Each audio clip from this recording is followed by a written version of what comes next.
为了要解决特教人员卡手无够的问题，国教署伫113年到114年是补助增设100个专职员役。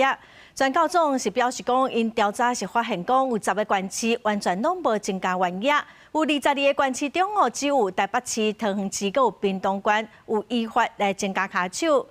调查嘛显示讲有87%的特教老师因是表示讲，因的工作量完全拢无减少。 这么伫学校内面初步鉴定，疑似是特教生提供经转介安置等评估，一直拢是特教老师伫咧检。不过教学甲监评两边拢做，学生的受教权会受影响。国教署配合特教法112年修法，113年到114年2年之间，补助22个县市增设总共100个专职监评人员的员役。不过专教总讲，10个县市无补到家，台东无半个，针对地方也几个案例。县市政府是否增置专职评审人员？各位看一下，80%以上是没有。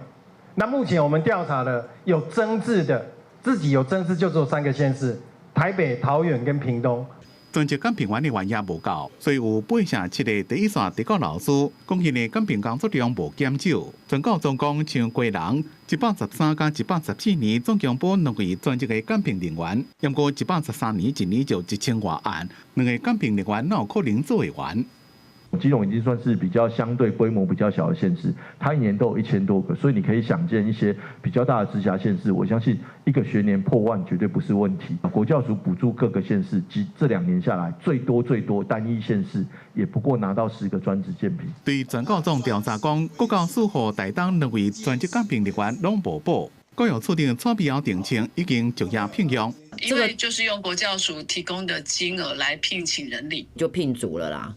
对，台东这边有没有可能自行增置呢？其实我们可以再来研议跟评估啦，持续跟我们的特教老师再来做对话。全国总讲，专职监评人员制度已经推上1年多，只有专职监评人员的只敢若58.6%，申请过专职监评资源的也只敢若10.9%。监评台股甲去年比，做教会的拢有提升。 不过，只敢若兼任监评人员，依法予因实职费是100%有达成。希望中央甲地方依法增设专职的监评人员，赶紧做到台户保障。